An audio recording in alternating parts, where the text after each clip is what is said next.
So let's recap Christopher Nolan's career here. Memento, which is one of the greatest films of all time, in my opinion. Insomnia, great remake of a small psychological thriller. The Dark Knight trilogy, greatest comic book superhero trilogy ever made. The Dark Knight is still the greatest comic book movie of all time, and we're going to talk about that in a minute. The Prestige is my personal favorite film of all time. Inception, Best Picture nominee, one of the greatest science fiction films of all time. Interstellar, I feel, was his only major misstep. The first act of that was a slog. The second act was solid. Then you got the third act turned into Christopher Nolan's version of the ending of 2001: A Space Odyssey. But the ending of 2001: A Space Odyssey is very abstract, and I think Nolan is too logical to make that type of ending really stick. Then you got Dunkirk, which was a riveting war film.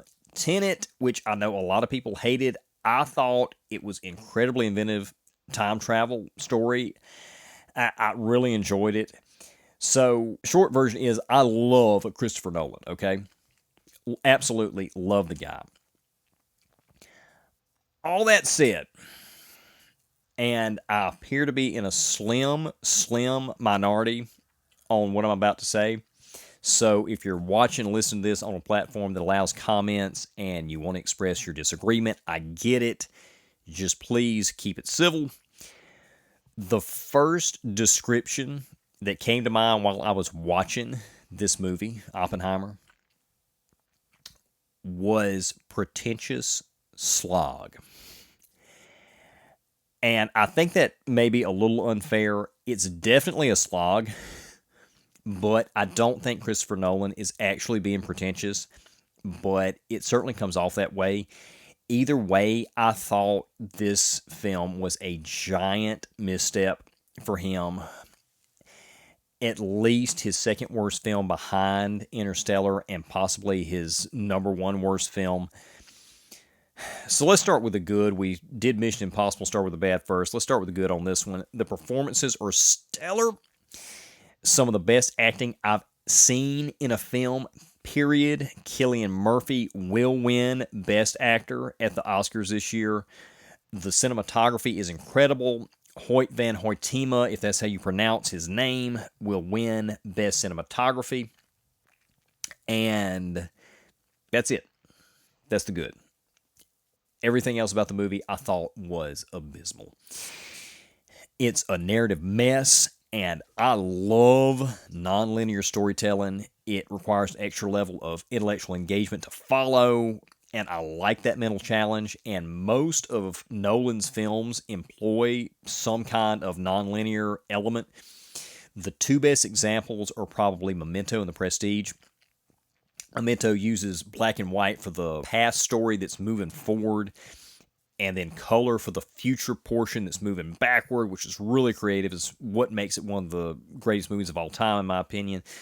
The Prestige has three timelines intercut, and Oppenheimer combines those two types of nonlinear storytelling devices with the black and white color hybrid, but also it's multiple intercut timelines. At first, it appears that the farthest future sequences are in black and white, and all the past stuff at a certain point are in color. But then there are sequences that start to pop up that are depicted before some of the color sequences, and they're also in black and white. So it starts to look like that Nolan is just being artsy for art's sake. And it isn't until the big twist, big reveal toward the end of the final act, which I'm going to get to in a minute, that I realized the pattern to the color switch. And for me, it's eye rolling. And I'll explain when we get to the characters, but as for all the other time jumping, maybe there's a pattern, but the story is so drawn out and the lead characters are so unlikable, I had no interest in making the effort to unravel it. Let's talk about the characters here. So this is obviously a biopic. It's history. It's based on a specific biography of Oppenheimer, 2005 book called American Prometheus, written by Kai Bird and Martin J. Sherwin. And from what I've read, the movie is fairly accurate to the true story. So Oppenheimer obviously was not the greatest guy. He's arrogant. He's an unrepentant womanizer, unrepentant philanderer. And the film doesn't shy away from that, and that's great. I get it, and that's fine. For a biography book to be that detailed as the movie is, and had I read the biography, I probably would have walked away thinking, wow, fascinating guy, interesting read. But for me, with film, it's different and should be different. I think about biopics like Walk the Line or Ray that didn't gloss over their subject's warts, but they also showed us some good in these people and in their lives that had us wanting them to triumph at the end. What does Oppenheimer give us to make us care about this guy, to sympathize with him? He feels guilty about having created something that killed so many people. Okay, sure, that's terrible. I would never want to be in his position, but I don't care. Based on what I saw in the movie, I don't care that he feels guilty. He is a terrible person. In one of the story threads, there's this ongoing hearing over Oppenheimer's security clearance, and it's 1954, and they're going to revoke his security clearance. Are we supposed to feel sorry about that? Because I don't. The movie establishes the guy was at best an admitted communist sympathizer, and he only semi-disavowed his political leanings to get the atomic bomb gig, so you could kind of say he was kind of spineless and really had no conviction. Then he continued to associate with the communists and turned out one of the guys that he hosted at the base while building the bomb was a Soviet spy. There's a scene where a communist friend tried to let Oppenheimer know if he had some info that he wanted to get to Russia, he could help, kind of be a go-between, which, of course, would have been treason if Oppenheimer had done that. And then Oppenheimer admitted that he lied to one of the investigating security officers about that incident. So the guy was a clear security risk, regardless of where your politics are or what Oppenheimer's politics were. Based on what we saw in the film, he was a legitimate security risk and had been the entire time. And the only reason that the U.S. used him to build the bomb was it was war and they didn't really have any other options. They were desperate. So it was like, okay, sure, he's a security risk, but he's all we got. Okay. So I don't care that he's going through this hearing and might get his security clearance revoked. And we already know, basically based on the farthest future scenes, that he got his clearance revoked. Same with Emily Blunt's character. Emily Blunt plays Oppenheimer's wife, whose name I can't remember, and I didn't bother to look it up because I just don't care. She's cheating on her husband with Oppenheimer, like the first time they meet. Her husband, I think Oppenheimer was like her third husband. This was her second husband. She's cheating on her second husband with Oppenheimer. And the first time they meet, it's like, oh yeah, we're fixing to have an affair. Immediately, she gets pregnant with Oppenheimer's baby, divorces the husband, marries Oppenheimer. She's a raging alcoholic. There is no indication she made any real effort to break that habit, to better herself. She's still drinking like 20 years into the future that we see. She actively, publicly hates her children, hates being a mother. There's a scene when Oppenheimer comes home. She's roaring drunk. Their kid's crying. And there's no telling how long the kid has been like that in their ball inside. And this is a baby, okay? That's child neglect. If that were to happen today, CPS would come in, okay? And she's mad about Oppenheimer's continued affair with this girl he was seeing before he met the wife. and she's still mad 10, 15 years later, but from an audience perspective, it's like, you did the same thing with Oppenheimer with no qualms whatsoever and show no remorse whatsoever. So it's kind of hard to feel sorry for you in this situation. And there's a scene in one of the future sections at the hearing over the security clearance is being revoked. This is in 1954, and the wife, Emily Blunt's character, is testifying about her former membership in the Communist Party. And she starts off timid, and this is a bit of a spoiler here. Sorry, I should have said that a little bit earlier. But she starts off timid and then ends up turning a bunch of gotcha questions that this lawyer is asking against the lawyer. And you can tell we're supposed to be enthralled by that scene, by her responses. And standing up and cheering like, oh yeah, she got him, look at that go. But I could not have cared less about that scene.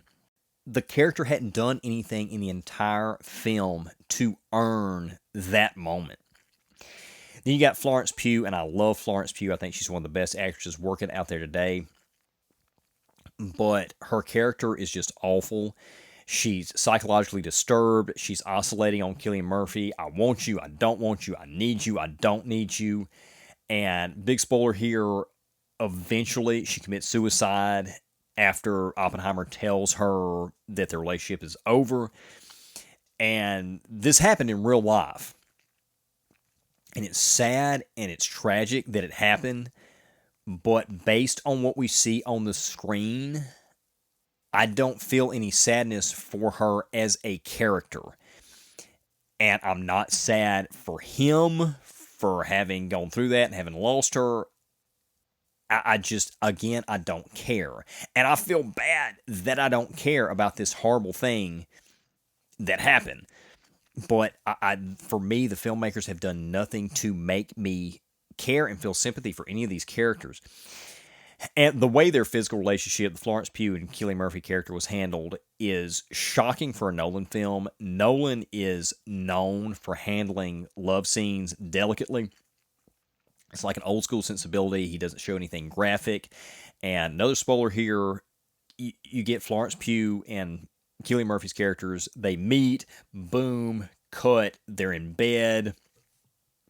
You get some nudity. Then there's an awkward scene later where they're sitting across from each other, totally nude. You don't see certain things, but still really weird. They're just sitting in chairs talking to each other. This is whenever he breaks up with her. I thought it was really weird. Then there's an even weirder scene in which Emily Blunt and maybe Cillian Murphy, maybe Oppenheimer's character, I'm not really sure 100% what we're supposed to get from that, but definitely Emily Blunt's character is envisioning Florence Pugh and Cillian Murphy in front of her and the rest of the people at the hearing. This is a scene in the hearing in that section of the timeline.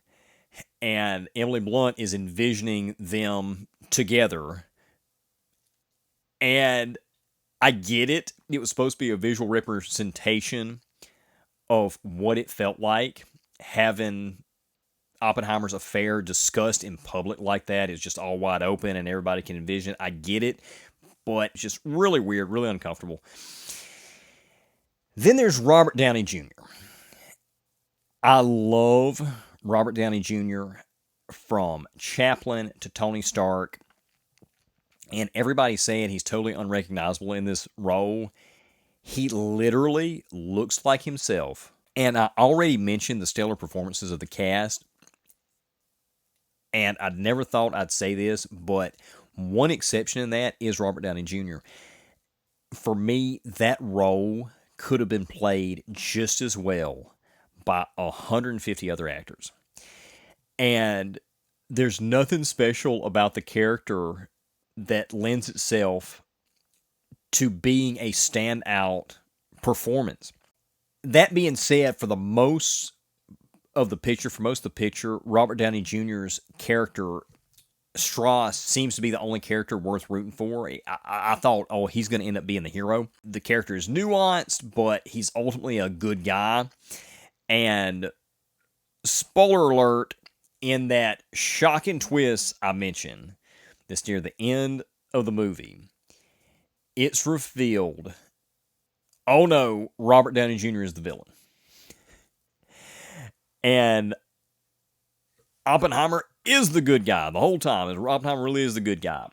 And it's not just that Robert Downey Jr. is the villain. In order for his character to have behaved like we've seen him behave, and then to have secretly orchestrated this coup against Oppenheimer that he supposedly orchestrated, he would have had to have been a total sociopath, completely irredeemable. And that's what his character is reduced to after this twist. He's just, at this point, he becomes a one-dimensional, sneering, malicious villain. Just basically a caricature that we've seen over and over in films, how many times at this point.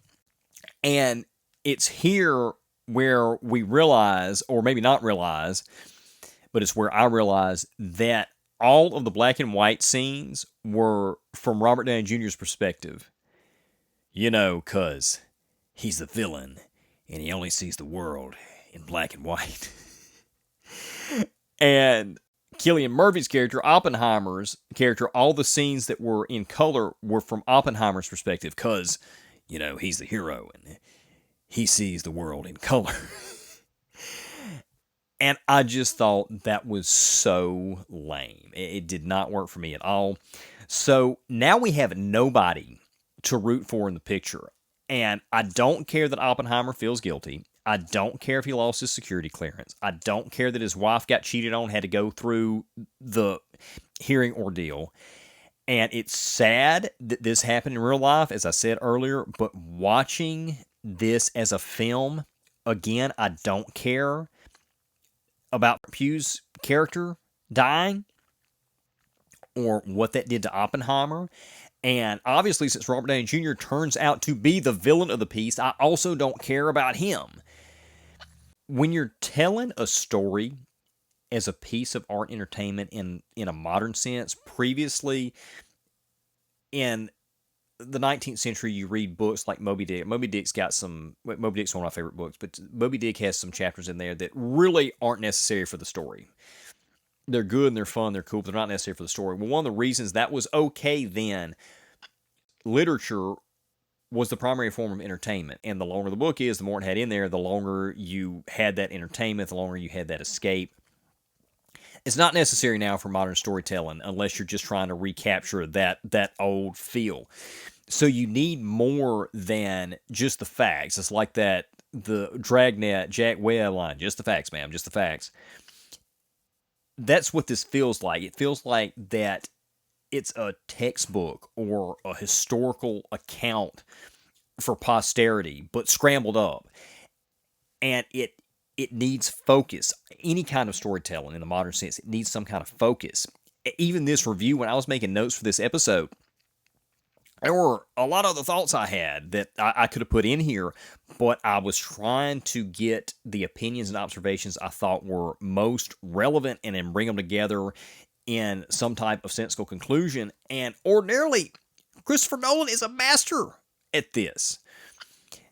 And if you're trying to tell a story like Oppenheimer, you have to have somebody to relate to or somebody to root for, and a primary point, and not just history with all its minutia on the screen. And Nolan's usually good at that too. But he completely misses the mark here for me. And it feels like I'm watching the film version of the first draft of a PhD in history candidate's doctoral thesis after he dropped it on the ground and all the pages got mixed up. And Christopher Nolan comes along and picks it up, this scrambled first draft of a doctoral thesis, and says, okay, here's our shooting script. That's what this felt like. The vision is too broad. The narrative is dull. The conclusions are empty. All we get here is Oppenheimer lived, and he did these things. He felt this way. That's what happened. The end. We're supposed to be interested in the story, but are given nothing to engage us. We're supposed to feel sympathy for the hero, but we're given no reason to care about him. So the family angle of this is definitely not for kids. It's rated R. There's a lot of language. I talked about the adult situations, nudity earlier. The kids probably aren't going to want to see this anyway or care about anything that happens in this 3 hours. My objective rating would be a 6 out of 10, and that's solely based on the strength of the performances and cinematography because they're that good. My subjective rating, which is just personal enjoyment level, I'd give this a 2 out of 10. I did not care for this film basically at all. I don't recommend it, but everybody else seems to love the movie, so I can't say that you won't enjoy it if you go see it. If you enjoyed that clip, be sure to check out the full episode on the Words Like That YouTube channel or wherever you get your podcasts. Can't have no words like that. Words